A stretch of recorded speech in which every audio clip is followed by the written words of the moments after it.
Hello friends, welcome to the Logical Studies YouTube channel and I'm your friend Advocate Lakshay Chaudhary. And today we will continue our discussion on Indian legal history. So let's see what is our today's topic. So it's Indian legal history part 11.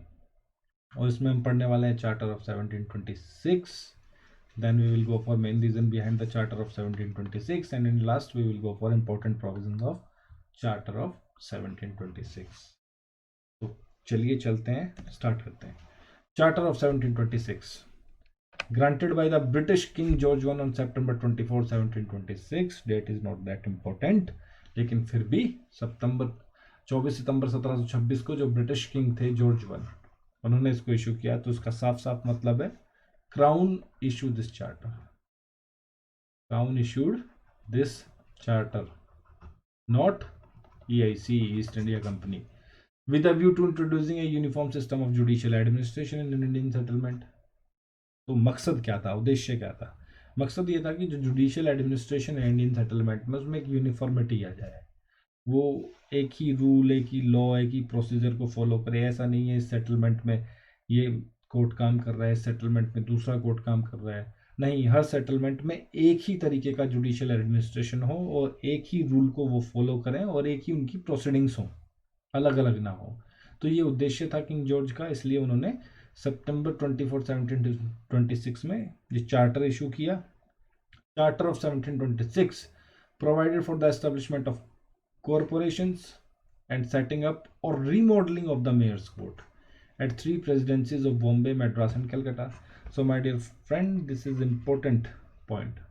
तो 1726 के charter में क्या था कि establishment किया जाएगा corporations का. कहाँ किया जाएगा? ये जो तीनों प्रेसिडेंसीज हैं, बॉम्बे, मद्रास एंड कलकत्ता, इन तीनों में कॉरपोरेशंस को एस्टेब्लिश किया जाएगा. And the remodelling of the mayor court. अब ये रीमॉडलिंग की बात कहाँ से आई? तो ये बात कहाँ से आई? तो ये बात आई है अर्लियर. पहले क्या हुआ था, हमने वीडियो में डिस्कस कर चुके हैं हम. मेयर कोर्ट एट मद्रास, इसको हमने डिटेल में डिस्कस किया है. Mayor court at Madras. अगर आपको ये देखना है वीडियो तो आप the Logical studies YouTube channel पे जाइए. वहाँ आपको प्लेलिस्ट में आपको इंडियन लीगल हिस्ट्री नाम की एक प्लेलिस्ट मिलेगी और वहाँ पे आपको पार्ट 1 टू पार्ट 10 तक के सारे वीडियोस मिल जाएंगे. तो रीमॉडलिंग की बात क्यों हुई? रीमॉडलिंग की बात इसलिए हुई कि मेयर कोर्ट मद्रास में पहले ही एस्टेब्लिश हो चुका था. अब उसमें और इसमें अब एक फ़र्क है. तो पहले इसको पॉइंट को फिनिश कर लेते हैं. तो remodelling of mayor court at 3 presidencies, Bombay, Madras and Calcutta. तो अब बॉम्बे, मद्रास और कैलकाटा में मेयर कोर्ट को एस्टेब्लिश किया जाएगा. साफ इसका मोटिव ये है. तो उससे पहले क्या था, मेयर कोर्ट था मद्रास में. और ये जो मेयर कोर्ट अब एस्टेब्लिश होंगे बॉम्बे, मद्रास और कैलकाटा प्रेसिडेंसीज में, होंगे under charter of 1726. And charter of 1726 is issued by crown itself, by the king George one. And earlier the mayor court at Madras was established by the charter of east India company. तो ये एक basic फ़र्क है. अभी हम comparison पढ़ेंगे, comparison between अपनी upcoming videos में mayor court at Madras and the mayor court at 3 presidencies. इनके बीच में क्या कंपैरिजन है? तो सबसे पहला ये है कि जो मेयर कोर्ट ऑफ मद्रास है उसको एस्टेब्लिश किया था ईस्ट इंडिया कंपनी ने. पावर्स आई थी उस चार्टर की ईस्ट इंडिया कंपनी से. और जो मेयर कोर्ट एस्टेब्लिश होने जा रहे हैं बॉम्बे, मद्रास और कलकत्ता में, उनको डायरेक्टली क्राउन ने एस्टेब्लिश किया था, क्योंकि वो charter of 1726 is issued by crown itself, by king George one. So the last point of this slide, the charter thus introduced basic system of courts for the administration of justice in Indian settlement. तो British system of courts, जैसे courts Britain में चलते थे, जो proceedings थी, जो system था administration का कोर्ट्स का ब्रिटेन में, डिट्टो उसी लाइन पर अब इंडिया में भी एडमिनिस्ट्रेशन ऑफ जस्टिस होने वाला है इंडियन सेटलमेंट्स में. तो let's move to next slide. Main reason behind the charter of 1726 का जो चार्टर इशू हुआ उसके पीछे क्या कारण थे? What was the cause of action? क्यों 1726 के चार्टर को लाया गया? तो चलिए पढ़ते हैं. Unsatisfactory working and judicial administration of courts in 3 presidency town. तो जो वर्किंग थी जुडिशियल एडमिनिस्ट्रेशन की बॉम्बे, मद्रास और कलकत्ता में, उससे क्राउन वाज अनसेटिस्फाइड. जो उनकी वर्किंग थी वो असंतुष्ट करने वाली थी. Not up to proper level. एक जो लेवल होता है वहाँ तक नहीं थी, अनसेटिस्फैक्ट्री वर्किंग थी जुडिशियल एडमिनिस्ट्रेशन की, इंडिया में बुरी हालत थी। तो एक कारण तो ये हुआ। अब चलते हैं दूसरे कारण पर। Due to increase in companies trade and the commercial activities in India, the population of British settlement had increased considerably and therefore more cases were coming to the courts for adjudication. Very simple point.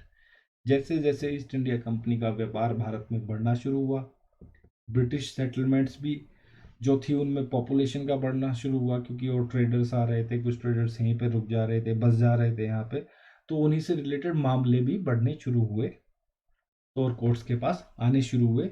तो अब एक uniform judicial administration की ज़रूरत महसूस हुई, और जो judicial administration था वो पहले से ही अनसेटिस्फैक्ट्री वर्किंग थी उसकी, मतलब not up to the mark. तो that's why this was also the reason.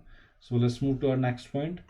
The company desired that the powers of the court should be derived from a competent authority so that their decision would have a binding force and uniformity in judicial administration could be achieved.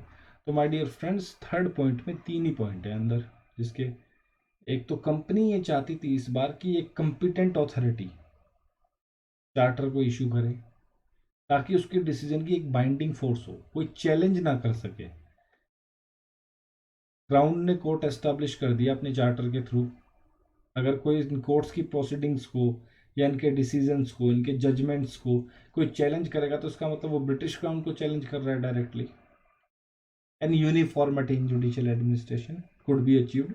तो सारी settlement में एक ही तरह का judicial administration हो, और उस uniformity को अचीव करने के लिए कंपनी की इच्छा थी कि एक तो कॉम्पिटेंट अथॉरिटी उसको, यानी कि कंपनी को कहीं ना कहीं महसूस हो रहा था अगर हम ऐसा कोई चार्टर इशू करते हैं या ऐसी कोई जुडिशियल एडमिनिस्ट्रेशन की व्यवस्था करते हैं तो उसको कोई चैलेंज कर सकता है या लोग उसको नहीं मानेंगे। होगा कुछ कंपनी के लेवल पे, कंपनी के सीनियर ऑफिशियल्स थे, उनका कुछ ईगो क्लैशेस रहे होंगे कि ठीक है ये है इस तरीके से, कंपनी ने तो इशू किया है, क्या कर लेंगे ये कोर्ट्स। तो अब इस बार कंपनी ने थोड़ी सी चाल चली, डायरेक्ट क्राउन को रिक्वेस्ट किया और 1726 का चार्टर किंग जॉर्ज वन से इशू करवाया ताकि इसकी एक बाइंडिंग फोर्स हो, इसको कोई चैलेंज ना कर सके और एक यूनिफॉर्मिटी को हम लोग अचीव कर लें। ये ना हो कि इस सेटलमेंट में इस तरीके की प्रोसीडिंग्स है, इस सेटलमेंट में इस तरीके की प्रोसीडिंग्स है, नहीं सब पे एक ही तरह की कार्रवाई हर जगह हो। उसके लिए उन्हें भी आसान हो जाता है अगर in case if they have to transfer someone from Madras to Bombay और बॉम्बे टू कैलकाटा, तो उसको वहाँ जाके पूरा जुडिशियल एडमिनिस्ट्रेशन दोबारा से ना समझना पड़े और वो एक ही तरीके से, ताकि वो उसकी हैबिट में रहे जहाँ से आया है, सेम काम उसको वहाँ जाके करना है। तो ये मकसद था। तो let's move to next slide. Encouraged by the successful working of the corporation at Madras, the company wanted to establish similar corporation at Bombay and Calcutta. तो जो मैड्रास में कॉरपोरेशन एस्टेब्लिश किया था कंपनी ने, वो सक्सेसफुल रहा इनका प्रोजेक्ट। वो जो इन्होंने एक प्रयोग किया था, एक एक्सपेरिमेंट किया था मैड्रास में कॉरपोरेशन को एस्टेब्लिश करके, वो मॉडल इनका सक्सेसफुल रहा। तो अब ये उसी को ही फॉलो करना चाहते थे, बॉम्बे और कलकत्ता में कॉरपोरेशन एस्टेब्लिश करना चाहते थे। There was a need of court in each presidency which could take cognizance of testamentary and intestate succession cases deriving their authority from the British Crown. तो लास्ट पॉइंट क्या है, एक ऐसे न्यायालय की ज़रूरत महसूस हो रही थी हर प्रेसिडेंसी में, हर सेटलमेंट में, जो टेस्टेमेंट्री एंड इंटेस्टेड सक्सेसन, जो मतलब विल से रिलेटेड हैं, लैंड से रिलेटेड हैं, ऐसे केसेस को देख सके, उनमें जस्टिस डिलीवर कर सके, और जिसकी ऑथोरिटी, जिसको जस्टिस करने की जो ऑथोरिटी है वो डायरेक्टली ब्रिटिश क्राउन से मिले। तो this was also the reason. I hope I am clear on this point. So let's move to our next slide. In case my dear friends, अगर आपको इनके PDF नोट्स चाहिए तो आप Logical Studies, the Logical Studies Telegram channel को join कीजिए, message कीजिए, आपको प्रिंटेड नोट्स एक बहुत कम छोटे से शुल्क में आपके पास पहुंचा दिए जाएंगे। और आप इंस्टा पे भी फॉलो कर सकते हैं और चैनल को तो सब्सक्राइब ज़रूर कीजिए। अब प्रोविजन डिस्कस कर रहे हैं हम, important provision of charter of 1726, and the very first provision is the establishment of a corporation at Bombay and Calcutta. Establishment of corporation, जैसा कि अभी हमने बात की कि बॉम्बे और कलकत्ता में इसका प्रोविजन को एस्टेब्लिश करना इसका एक प्रमुख उद्देश्यों में से एक था। The charter provide for the establishment of a corporation at Bombay and Calcutta like the one which already existed in Madras। हम इसको डिस्कस कर चुके हैं जैसा मद्रास में था। वैसा ही ये कॉरपोरेशन बॉम्बे और कलकत्ता में स्टैब्लिश करना चाहते थे, क्योंकि मद्रास का जो इनका कॉरपोरेशन था, जो एक्सपेरिमेंट किया था इन्होंने कॉरपोरेशन एस्टेब्लिश करके, वो सक्सेसफुल रहा था। Now the corporation consisting of a mayor and the 9 aldermen. तो जो इस कॉरपोरेशन का कंपोजिशन क्या था, there will be a mayor and there will be 9 aldermen other than mayor, 1 mayor and 9 aldermen. The mayor and the 7 of the aldermen, were to be natural born British subjects, while 2 aldermen could be of any nationality. तो भैया ये जो mayor है और mayor के अलावा 7 alderman हैं, ये तो होंगे ब्रिटिशर्स,